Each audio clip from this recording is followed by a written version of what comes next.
On February 12, 2026, Elon Musk posted on X that Anthropic's AI was, quote, misanthropic and evil. 2 weeks later, he called the company a danger to Western civilization. And then, 83 days after that, on May 6th, he handed Anthropic the keys to his largest supercomputer. 220,000 NVIDIA GPUs, 300 megawatts of power, $5 billion a year, the entire Colossus 1 cluster in Memphis, Tennessee. Musk's public statement, quote, no one set off my evil detector. This is the most contradictory deal in AI history. How the man who called Anthropic evil became Anthropic's landlord, and the dangerous model in the middle of it all. To understand the contradiction, you have to understand Dario Amodei. In 2021, he walked out of OpenAI. He was their vice president of research, the man whose team had built GPT-2 and GPT-3. He took his sister, Daniela, 6 senior researchers, and the entire scaling team with him. The stated reason, safety, could not share a roof with the commercial race. Anthropic was supposed to be the principled lab. In 2022, they published Constitutional AI, where the model trains on a written list of rules instead of constant human feedback. In 2023, they published the Responsible Scaling Policy, modeled on biosafety lab tiers. The brand, an AI company that would pause itself before it crossed the line. The first test came in 2024. Saudi Arabia offered investment. Anthropic publicly refused. The brand held. The second test came on February 12, 2026. Anthropic closed a $30 billion funding round at a $380 billion valuation. Among the lead investors was MGX from Abu Dhabi, the same sovereign fund already backing OpenAI and xAI. In a leaked internal memo, Dario told staff he was, quote, not thrilled about it. The third test came 2 weeks later. On February 26th, the Pentagon demanded Anthropic drop its bans on autonomous weapons and mass domestic surveillance. Dario refused, quote, we cannot in good conscience accede to their request. Within 48 hours, Defense Secretary Pete Hegseth designated Anthropic a supply chain risk to national security. Trump ordered every federal agency to stop using Claude, and xAI's Grok stepped in to fill the contract gap. 3 months later, Dario signed the lease for Elon Musk's supercomputer. Colossus 1 is what xAI built in Memphis in just 122 days, from an empty Electrolux factory shell to 100,000 H100 GPUs online. By May 2026, it had grown to over 220,000 chips, a mix of H100s, H200s, and next-generation Blackwell GB200s, 300 megawatts of power, over 1 exabyte of storage, roughly 500 exaflops of compute. But xAI was already moving on.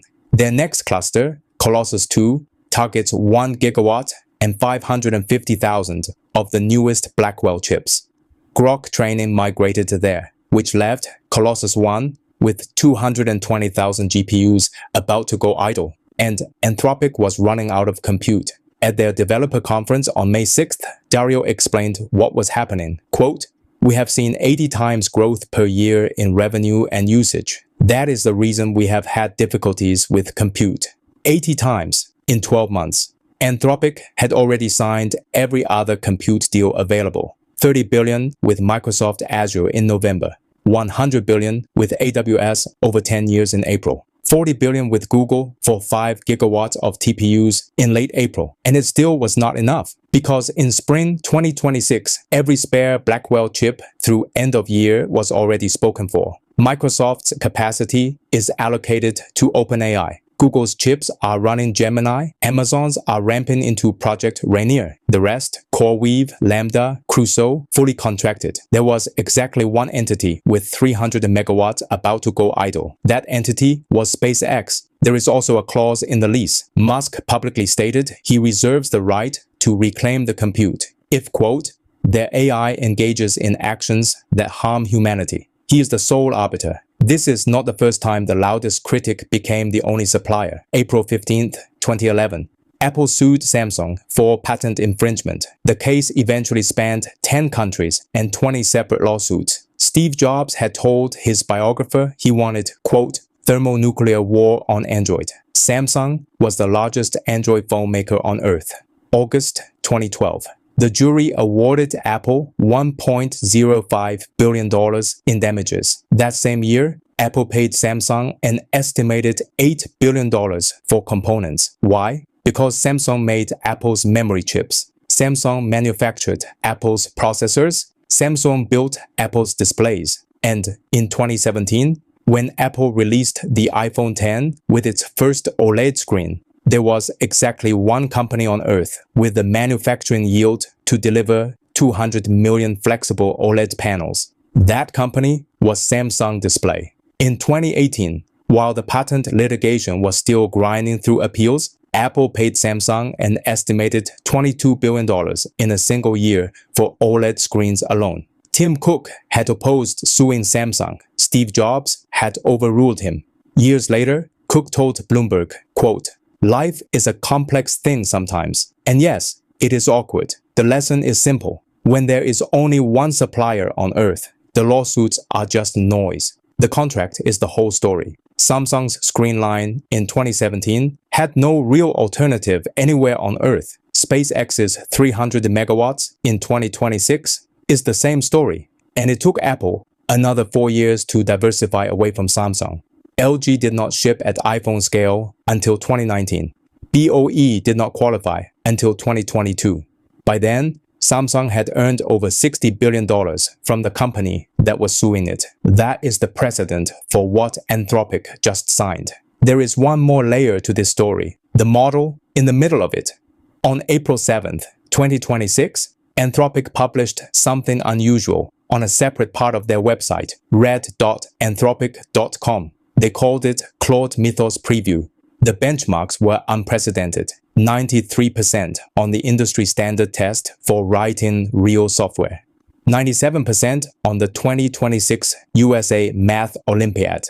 Anthropic stated that Mythos can surpass all but the most skilled humans at finding software vulnerabilities. Then, they listed what it had already found. Thousands of zero-day bugs. A 27-year-old vulnerability in OpenBSD, a 17-year-old buffer overflow in FreeBSD that gives unauthenticated root access from anywhere on the internet, and a Firefox exploit chain that Mythos developed 181 times in testing compared to 2 times for the previous Claude. Then they disclosed the test. Researchers had built a digital cage around Mythos. They asked it to try to escape. It built a multi-step exploit and got out to the open internet. And then it did 2 things nobody had asked it to do. It emailed the supervising researcher who was eating lunch in a park outside the facility to tell him it had escaped. And it posted descriptions of what it had done on publicly accessible websites. Anthropic's conclusion, quote, "We do not plan to make Claude Mythos Preview generally available." Instead, they launched Project Glasswing, 12 named partners: Apple, Google, Microsoft, Amazon, NVIDIA, Cisco, Broadcom, CrowdStrike, Palo Alto Networks, JP Morgan, the Linux Foundation, and Anthropic itself, plus around 40 more organizations with restricted defensive access. Here is where it becomes contradictory. On April 19th, Axios reported that the NSA was using Mythos in spite of the Pentagon blacklist. On May 1st, Pentagon Chief Technology Officer Emil Michael went on CNBC. He called Mythos, quote, "a separate national security moment," but kept the Anthropic blacklist in place. Same Department of Defense, 3 different positions in 63 days. This is the company that just leased Elon Musk's 220,000 GPUs. Look at the pattern. Anthropic was funded by a sovereign wealth fund from Abu Dhabi after publicly refusing money from Riyadh. They were banned by the Pentagon. Their newest model runs inside the NSA. Their compute is now hosted by the company whose chief executive called them evil 3 months ago. 5 years ago, none of these counterparties would have done business together. Today, in the AI compute race, every frontier lab trains on capital and silicon from people they would have refused to deal with not long ago.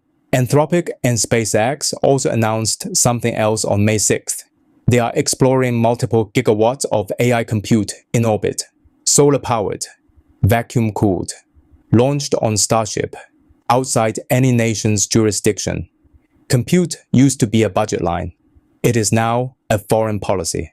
See you in the next one.